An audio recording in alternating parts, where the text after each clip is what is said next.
दुर्दाना बार बार call करके तंग करने लग जाती है एनी की माँ को और बार बार एनी की माँ को एनी के ताने देने लग जाती है और कहती है कि देखिए आपकी बच्ची इधर क्या गुल खिला रही है। मुझे तो यकीन ही नहीं आता कि कोई ऐसा भी कर सकता है।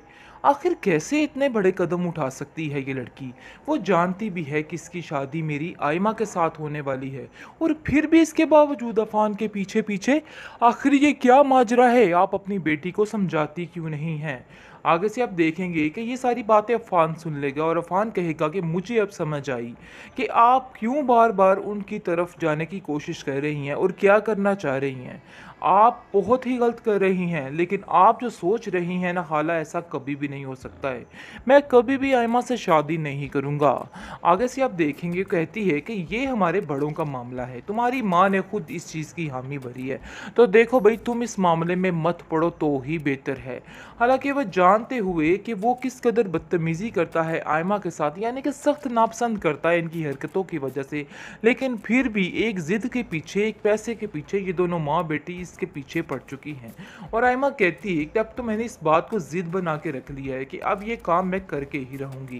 खैर आप देखेंगे कि एनी जो है वो काफ़ी उदास हो जाती है और अपनी माँ से कहती है कि इनकी बातों से क्यों परेशान हो रही हैं। ये लोग तो चाहते ही ये हैं कि आप परेशान हो और मैं यहाँ से चली जाऊँ, लेकिन मैं इन लोगों को इस तरह छोड़ के नहीं जाने वाली। यानी कि अपने ऊपर लगे हुए ये दाग, ये तोहमतें बर्दाश्त नहीं कर सकती, इनको उतार कर ही दम लूँगी। इस पर उसकी माँ कहती है कि तुम अपने कदमों पे साबित कदम रहना, लेकिन अफसोस तो इस बात का है कि तुम्हारी अपनी सगी बहन उस घर में तुम्हारी सबसे बड़ी दुश्मन है। अब इसका क्या करूं। माना कि दुर्दाना ऐसा बोलती है, तुम्हारी सास ने तुम्हारे बारे में ऐसा बोला, लेकिन जब एमल तुम्हारे बारे में ये सारी बातें बोलती है तो मुझे बहुत ज़्यादा तकलीफ होती है। आगे से एनी अपनी माँ को समझाती है कि और कहती है कि आप बिला वजह परेशान मत हों, सब कुछ ठीक हो जाएगा। और कहती है कि मेरी बेटी अब इस घर में कदम जमा लेगी और देख लेना एनी तुम कैसे तुम्हें दिक्के देकर इस घर से बाहर निकाल दिया जाएगा। जिसको सुनकर वो कहती है खैर अब तो ये गलती अब मत कीजिएगा, क्योंकि आप लोगों ने पहले एक दफ़ा ये गलती कर दी है, दोबारा ये गलती करने की कोशिश की तो मुझसे बुरा कोई भी नहीं होने वाला। यानी कि अगर आप आयमा का रिश्ता करना चाहते हैं अफान से तो सो बिस्मिल्लाह कीजिए, लेकिन मुझे इस तरह के ताने तिश्ने बिल्कुल भी पसंद नहीं हैं और ना ही मैं बाप की बातों में आने वाली हूँ। मुझे आप लोगों में कोई भी दिलचस्पी नहीं है। खैर आप देखेंगे कि अब जाकर कहती है दुर्दाना की बहन कि अब आकर मज़ा आएगा, क्योंकि जब पता चलेगा एनी को कि अफान की शादी तो आयमा के साथ हो रही है तो वो बिल्कुल बेबस सी हो जाएगी और उसके दिल में जो ख्वाब गूंज रहे हैं वो सारे ख़त्म हो जाएंगे। फिर मुझे देखना है कि ये लड़की क्या करती है और क्या नहीं। फिर एक पल के लिए भी ये लड़की इधर नहीं रहेगी और अपना रास्ता नाप लेगी। यानी कि वो इस तैयारी में बैठी हुई है। लेकिन आप देखेंगे कि एमल कहती है कि जितनी जल्दी हो सके हमें ये काम कर लेना चाहिए, क्योंकि मुझे नहीं लगता है कि एनी जो है वो ज़्यादा देरी करेगी, क्योंकि जैसे ही उसे इस चीज़ का अंदाज़ा होगा कि आयमा की शादी उसके साथ बहुत जल्द होने वाली है तो वो लड़की कोई ना कोई गड़बड़ करने की कोशिश करेगी, क्योंकि मुझे अपनी बहन पे बिल्कुल भी यकीन नहीं है। वो किसी वक्त भी कैसा भी रंग बदल सकती है, इसलिए ऐसे लोगों पे यकीन करना सरासर बेवकूफ़ी है और मैं कभी भी अपनी बहन पर यकीन नहीं कर सकती हूँ। इसलिए मम्मी जान जितनी जल्दी हो सके ये काम सर अंजाम दे दीजिए, क्योंकि मुझे नहीं लगता कि मामला ठीक जा रहा है। ऐसा लग रहा है कि बहुत जल्द ही कुछ गलत होने वाला है, इसलिए बेहतर यही है कि ये काम जितनी जल्दी होके कर लिया जाए। इस पर उसकी सास कहती है कि तुम फिक्र मत करो इमल, ये काम अब बहुत जल्द होने वाला है और समझो कि एनी की भी इस घर से छुट्टी होने वाली है।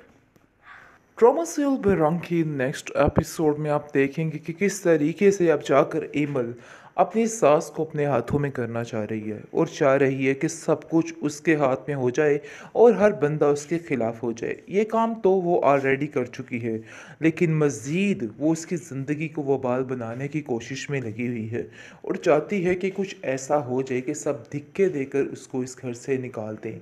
लेकिन अफान ने भी उसको एक ही सबक सिखाया है कि देखो तुम्हें हिम्मत नहीं हारनी, बल्कि डट कर इन लोगों का मुकाबला करना है और इन सब चीज़ों में मैं आपके साथ खड़ा हूँगा, कभी भी आपका साथ नहीं छोड़ूंगा। इस हिम्मत ने उसको बहुत ज़्यादा आगे बढ़ा दिया है और वो काफ़ी ज़्यादा खुश है। लेकिन उसकी माँ कहती है कि तुम ये कभी भी मत सोचना कि इन सब बातों में हम लोग पीछे हो जाएंगे, ऐसा कभी भी नहीं होगा। तुम हमेशा हमें अपने साथ पाओगी।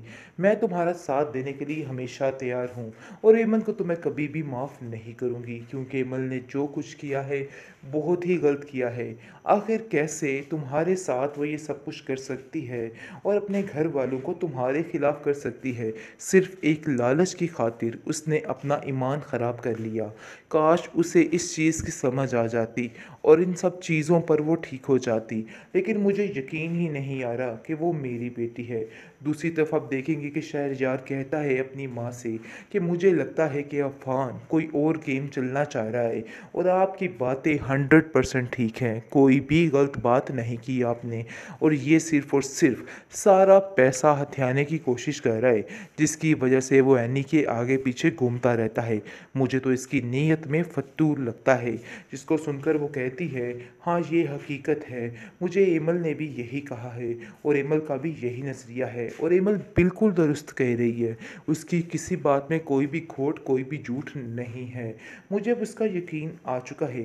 पहले आयमा की माँ जैसे ही उसके साथ ये बातें करती थी वो उस पर गुस्सा करती थी, लेकिन अब जो है एमल की सास इस बात पर यकीन करने लग गई है और कहती है कि वाकई तुम बिल्कुल ठीक कहती हो दुर्दाना, मुझे इन लोगों से बचकर ही रहना चाहिए और जितनी जल्दी हो सके फ़ैसला कर लेना चाहिए, क्योंकि अगर मैंने अभी कुछ ना किया तो बहुत ज़्यादा मसला हो सकता है, बहुत ज़्यादा देरी हो सकती है। लेकिन यकीन मानो अब मेरा इरादा है कि मैं जितनी जल्दी हो सके इन सब चीज़ों को संभाल लूँ और सारा काम ख़त्म कर दूँ। तो इसको सुनकर वो कहती है, मैं तो आपको पहले ही ये समझाने की कोशिश कर रही थी कि हमें जितनी जल्दी हो सके इस मामलात को तय कर लेना चाहिए, क्योंकि जितनी हम देर करेंगे उतना ही मसला बढ़ता जाएगा।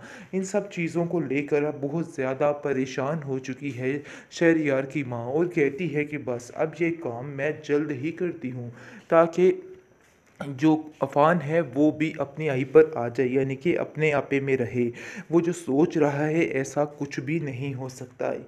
लेकिन आप देखेंगे कि एमल काफ़ी परेशान है, क्योंकि वो आयमा क्या किसी को भी अपने ऊपर तरजीह नहीं दे सकती, अपने ऊपर नहीं देख सकती। वो जैसे ही देखती है उमर को एनी के पास, तो उसको मज़ीद तकलीफ़ होती रहती है और वो बहुत ज़्यादा गड़बड़ करने की कोशिश कर रही है और अभी भी उसकी जान नहीं छोड़ रही है। जिस पर आप देखेंगे कि एमल की माँ जो है वो उसको समझाती है कि तुम क्यों ऐसा कर रही हो, क्यों अपनी सगी बहन की दुश्मन बनी फिरती हो। मुझे तो कुछ समझ नहीं आ रही कि आखिर तुम क्या चाहती हो और क्या नहीं चाहती। काश तुम इस बात को समझ जाओ कि वो तुम्हारी छोटी बहन है और तुम्हें उसका ख्याल रखना है, लेकिन एकदम से अचानक तुम्हारे अंदर ये तब्दीली किस तरीके से आ गई। यकीन मानो मुझे हैरानगी होती है कि आखिर तुम कैसे इतनी जल्दी बदल चुकी हो।